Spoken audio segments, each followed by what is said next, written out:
pessoal, tudo bem? Hoje nós vamos para mais uma gravação dos 8º anos. Nós iremos para o capítulo 4, falar sobre o México.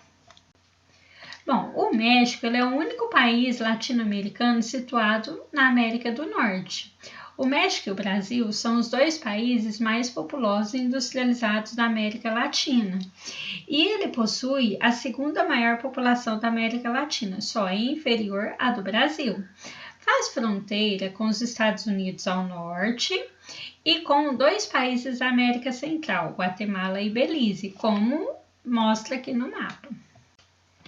A população mexicana ela é devido à miscigenação, de vários povos, principalmente dos indígenas.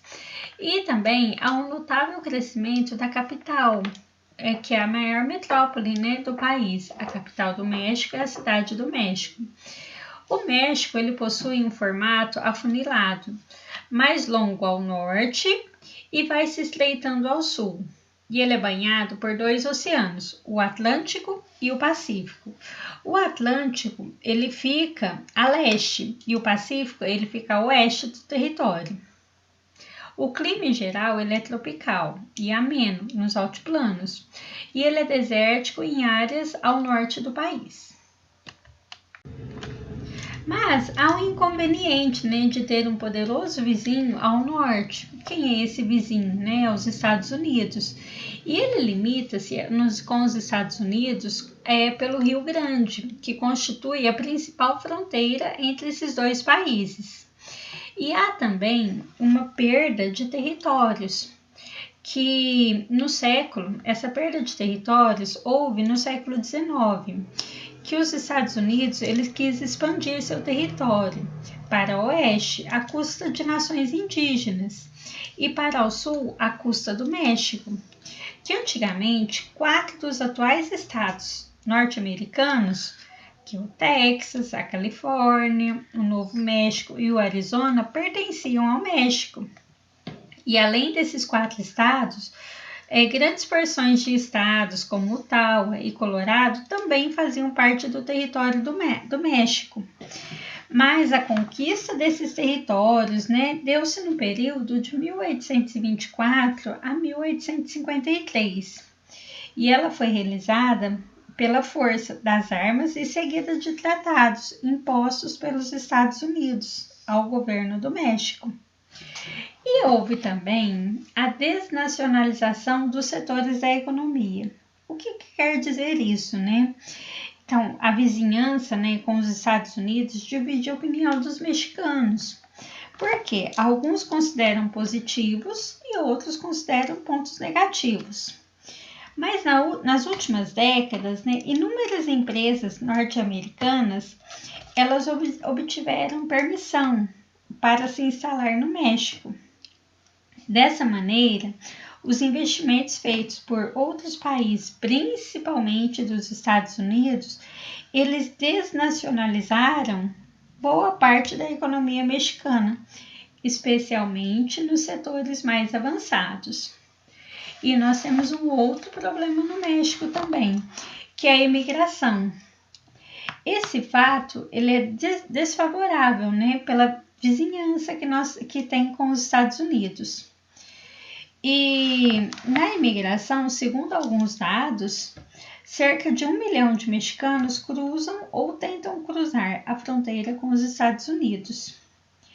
E essas pessoas que cruzam, a remessa de dinheiro que esses mexicanos trabalham e enviam para seus familiares no México constitui uma importante fonte de renda para o seu país. E no México também há outro problema com a fronteira, que é o narcotráfico.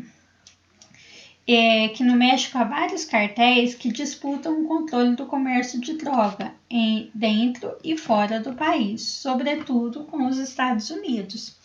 Aqui nós temos algumas imagens que mostram a imigração das pessoas. Aqui nós temos a imagem do Rio Grande e a principal imagem do muro,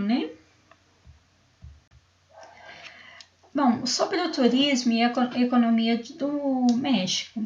De todos os países latino-americanos, o México é o que mais recebe turistas todos os anos, principalmente os turistas norte-americanos. E entre outras cidades, a principal cidade é a cidade do México, né, que recebe esses turistas, com sua extraordinária riqueza histórico-cultural. A Cidade do México é também um grande centro industrial e cultural do país. Nela se concentra a maior parte das indústrias e a vida cultural, como eu disse, como as universidades, os teatros, cinemas, várias outras coisas. A economia do México, ela é diversificada, com inúmeras atividades industriais, agrícolas e mineradoras. O México também produz e exporta automóveis, produtos elétricos e eletrônicos. E ele é o maior produtor mundial de metal, que é extraído de seu subsolo, desde a época em que era colônia da Espanha.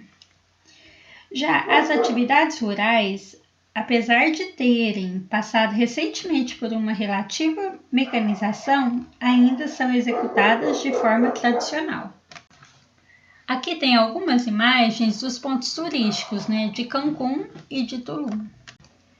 E outras imagens, né, dos pontos turísticos do México, a Cidade do México, o Templo Azteca e algumas outras imagens. O México no NAFTA.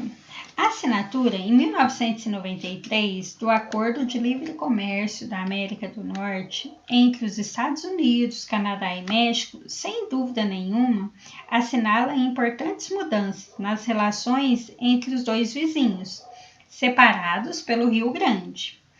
Essas mudanças são especialmente de caráter econômico e político. No México, nós temos as indústrias, né, maquiladoras. O que são essas indústrias maquiladoras?